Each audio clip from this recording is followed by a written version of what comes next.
I am a member of the Havasupai tribe from the northern Arizona in the Grand Canyon. I am also representing the essence of the ceremonialists and traditional people within the indigenous tribes throughout the Southwest. Part of our responsibilities within our journeys is to be able to respect and honor all those that are a part of the living within creation.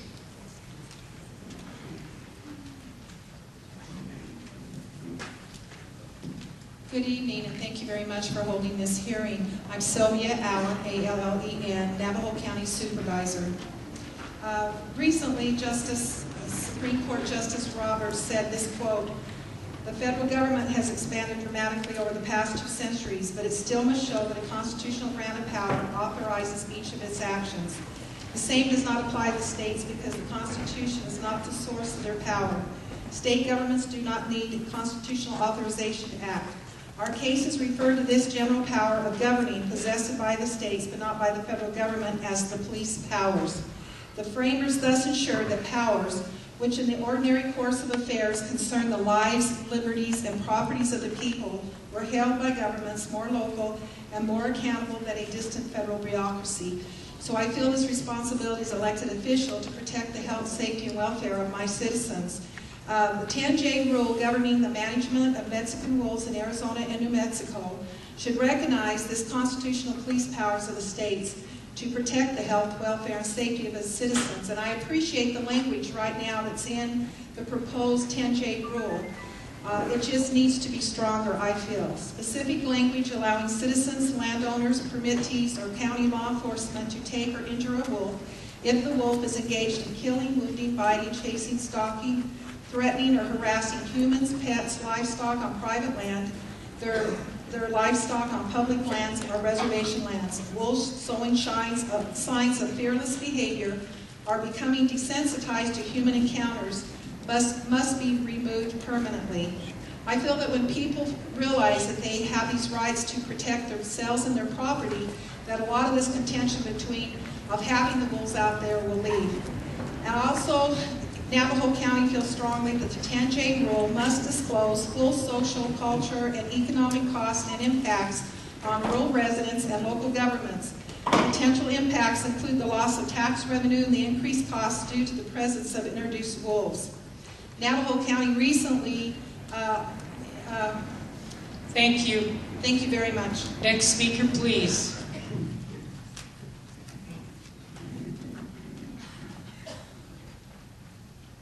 Thank you very much. My name is Gary Watson, Supervisor from Mojave County. In August of 2013, I attended the meeting in Albuquerque, New Mexico, and asked this question. From a genetic standpoint, what is the estimated number of Mexican wolves required for a viable, permanent, sustainable population? And since then, I've got an answer for that. After talking to several veterinarians and several people at Northern Arizona University in genetics, that number will have to be in the range, a minimum, of 2,100 to 2,500 wolves in order for them to be sustainable. That is also depending on the dispersal area. It also depends on the prey population and movement. Ladies and gentlemen, this equals 36,000 prey. There are elk, deer, and antelope being removed from our prey base each and every year. Thank you very much. Thank you. Could you please spell your last name for the record? Watson, W-A-T-S-O-N. Thank you.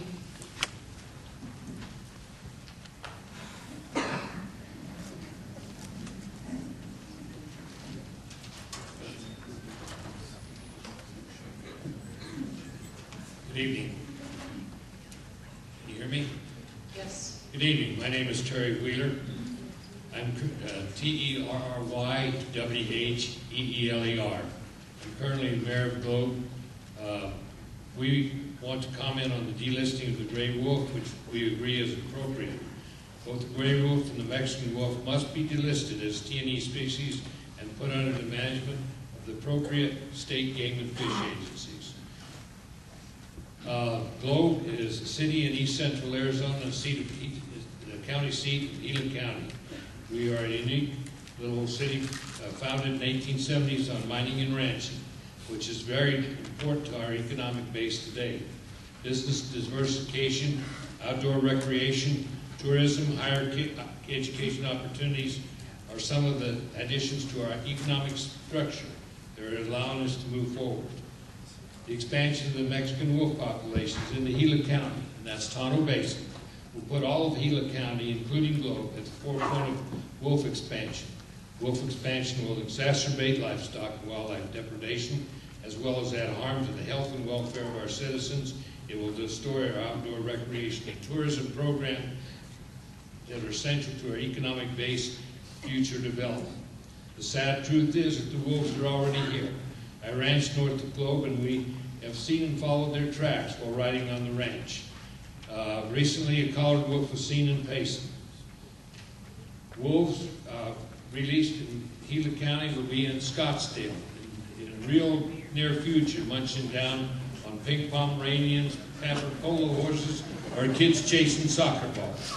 Think it can happen? Talk to the residents of Reserve, New Mexico. Reserve was a bustling, vibrant community until the endangered species put them out of business, the spotted owl and then the wolf.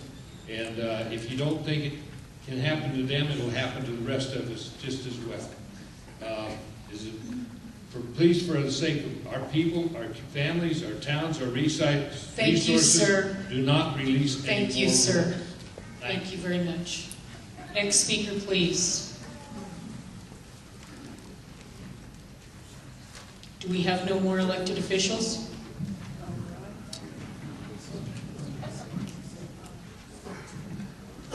Thank you. My name is Mike Noel, N-O-E-L, just like Christmas. Merry Christmas to everybody. I'm from southern Utah. I represent Rural District 73, which contains 8 rural counties. It's the largest rural district in the state of Utah. I'm here today because I'm worried about the people in this area down here and the fact that maybe these wolves might end up in my district. In my district, we've had many species listed: the Mexican spotted owl, the Kanab amber snail, wood-fin minnow, the goshawk, the Welch's milkweed, Utah prairie dog, the Gunnis the sage grouse, and the coral pink sand dunes tiger beetle, which are going to shut down one of our best parks down there, the Sand Dunes State Park. Let me just tell you this, and this is to Dr. Tuggle. I appreciate you being here today. You had these hearings in Albuquerque, and you had them in Colorado, and Denver, and you had them in Sacramento and Washington, D.C., but this is where the impacts are going to be, right here in this area. You've already impacted citizens in southern Utah. You've already impacted in Arizona. I'm here to tell you, it costs thousands of jobs. People are upset. People are angry. I'm a cattleman. These animals will go out and they will kill cattle. We've already seen them. We had a gentleman here that lost thousands and thousands of dollars. At $1,000 a head for a calf, how much can we pay for it? You have got a population now in my district and throughout the state that are very angry with what's going on. They're angry at the federal government. They're angry at the Fish and Wildlife Service because we want the state, we want the people of our state to manage the resources in our state and not someone in D.C. and not someone in other states. We want it done here right in our area. That's what has to happen.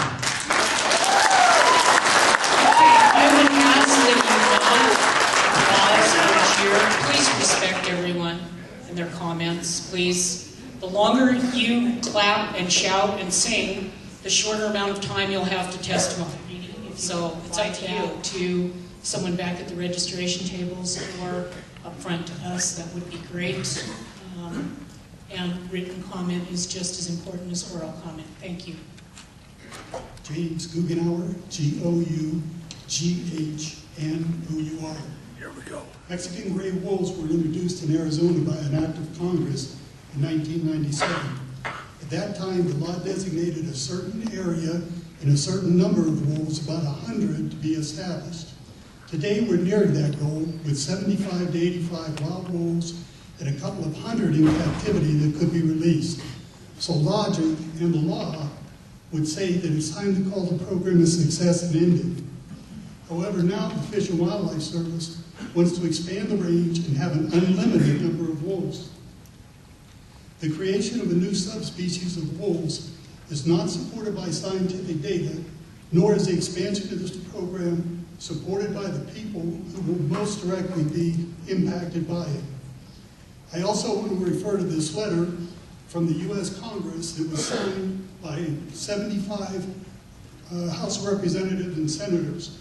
And what was unique is a lot of the people that signed it, like Senator Orra Hatch from Utah and Michelle Bachmann, all have experience with this. They know where this program is headed, and they signed that letter.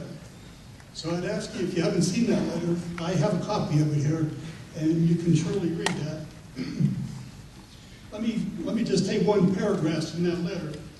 The full delisting of the gray wolf is long overdue. Since wolves were first provided protection under the ESA, uncontrolled and unmanaged growth of wolf populations has resulted in devastating impacts on hunting, ranching, and tragic damages to historical strong elk herds, moose, bighorn sheep, and mule deer. This is why we believe it's critical that you reconsider your decision to list the Mexican gray wolf as a subspecies under the ESA, which would have a severe impact to private landowners, including ranchers in Arizona, New Mexico, and surrounding states. Thank you. Next speaker, please. 1700s. There is strong statewide support for ensuring that there are safeguards to protect our wildlife. I think the cautionary tale that comes from the Northern Rockies is not whether the wolf as a species is good or bad. That's not really the question. The question is one of management. And whether we should be able, whether states, whether local communities should be able to protect indigenous wildlife populations. For the last 100 years, sportsmen and livestock producers have been strong proponents of multi-species conservation. We understand that we need to invest in our wildlife populations, elk, deer, and other on the landscape are largely there as a result of the investment by sportsmen in those communities. We feel strongly that this investment needs to be protected, and the best way to do that is to ensure that states have management authority to address unsustainable predation as it arises. State governments are fully qualified to responsibly manage wolf populations and are best able to meet the needs of local communities and wildlife populations. We also strongly feel, as has been stated, that the mandates of the Endangered Species Act should not force populations outside of historic range. This is a dangerous precedent, both from a legal and a biological perspective. I will submit the rest of my written comments. Arizona, 42 high school teacher and still in that business.